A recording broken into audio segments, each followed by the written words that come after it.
morning friends and welcome to the pre-market view. US markets were mixed. Dow was flat, however S&P and Nasdaq were up about 0.18 to almost about 0.48%.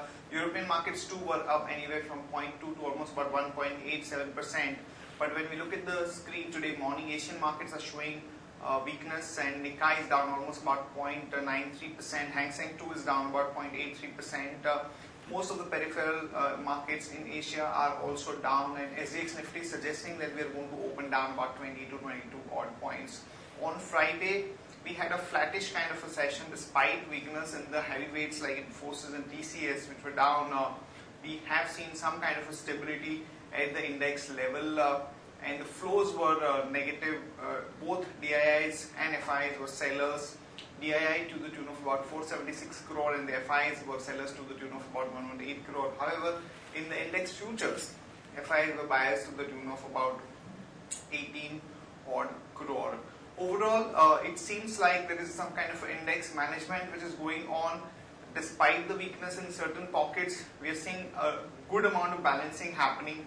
So one is not really looking at a substantial correction in the market, but in the wake of an important event like budget, and we are already through earnings season, it looks like that we might see a bit of a range bound trade for the next couple of days.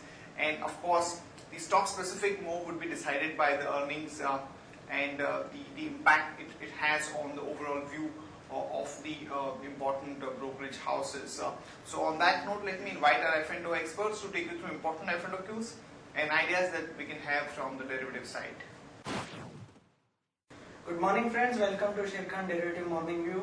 On Friday, despite negative cues from the international markets, Nifty futures opened gapped up. After opening gap up, markets started drifting downwards and started trading in the negative zone. European markets opened on a positive note. Nifty futures couldn't gather the momentum it showed in the previous few sessions. Amid volatility, we saw technology stocks dragging down the index, and thereby Nifty futures closing the end day flat at 8,418 levels. Nifty cost of carry went up from 3.18% to 6.28%. Put call ratio, we saw 1 basis points increase at 1.23. India VIX was flattish by around 1.5% down at 14.38. Nifty futures added 0.53 lakh shares of open interest, indicating long unwinding in the Nifty futures. On the option activity front, we can see 8400 call options added minor addition of around 5% in open interest. 8500 call options saw minor reduction of around 2% in open interest. 8600 call options saw massive addition of around 10% in open interest. On the put activity front, 8400 put options saw massive addition of around 13% in open interest. 8300 put options saw reduction of around 6% in open interest. And 8200 put options saw minor reduction of 2% in open interest. Overall, we see that 8400 and 8500 call options are seeing the major activity on the option activity front. Whereas on the put option activity front, we can see 83 and 8200 put options seeing major activity. This shows that going forward, the sentiment is already bullish, but there would be some volatility, and we might get dragged some little downwards before going up again. Securities in the band period today are Century Textile, India Bull Real Estate, Jindal Steel, JP Associate, Just Dial, Wockhardt Pharma. On the FI activity front, index futures net buyers were 91 crores. Index options were net sellers by 229 crores. Stock futures were net sellers 172 crores, and stock options were net buyers by around 64 crores. On the market level, 5-day VWAP stands at 8310 levels. Lower range remains at 8310 levels, and higher range remains at 8500, where the open interest is the highest. SGX Nifty is showing negative opening today by around 30 points at around 8394 levels. That's it from the derivative desk. Thank you and have a wonderful trading day. Friends, let me take you through Sharekhan pre-market action, starting with ideas first.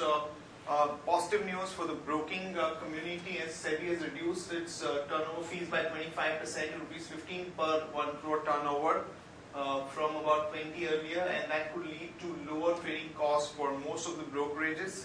So one can go long on IIFL with a stop loss of 254.8 and a target of about 268, and one can also go long on Motilal Oswal with a stop loss of 516.5 and a target of 542 to about 553. Some positive news for print media also, as the as per media sources, the government is considering a proposal to increase the investment limit in print media to 49% from 26% at present. So two prominent companies in the print media are Jagran Prakashan and HT Media. So one can go long on these ones with the stop loss and the target mentioned here. In other news and updates, the petrol prices have been hiked by 42 paisa a litre, diesel by about 1.03 per litre. GST Council to meet on dual control today. The government is looking to provide higher tax incentives on home loans to boost demand and prop up the faltering realty sector. And it may also accord infra status to low-cost housing. So a bit of positive for the housing company, the real estate companies in particular. Coal India arm announced an increase in prices of coking coal, which could help earn Coal India an additional revenue of just about 90 odd crores, so not too significant. Infosys Director Ravi Venkatesan violates company's insider trading norms inadvertently. TPG bids about 3,000 crore for Fortis Healthcare stake, and it has also offered 1,500 crore for a stake in the merged entity of SRL Diagnostics and Fortis Malad Hospitals. Stakeholders Empowerment Services, the corporate governance advisory entity, has criticized the demerger scheme proposed by Just Dial. And Reliance plans to invest about 30,000 crore into Jio Infocom. Finance Ministry is finalizing fund infusion of in PSU banks to the tune of almost about 25,000 crore or more. HPCL is in talks with 6 foreign suppliers for gas at LNG terminal. And NTPC to pay 700 crore to Rajasthan government for stake in Chhabra plant. Pokarna subsidiary plans to expand production capacity by 130% with investment of 325 crore. MCX Q3 net profit is up 94% at 33.9 crore. DCB Bank Q3 net profit also was up 25%. Network 18, however, reported a loss of 79.80 crore. Versus profit of 50 crore. And TV 18 broadcast Q3 net profit is down 77% to 20 crore. Companies which will be announcing numbers today: Reliance, we are looking at a net profit of 7742 crore. Divan Housing 231 crore. LIC Housing 501 crore.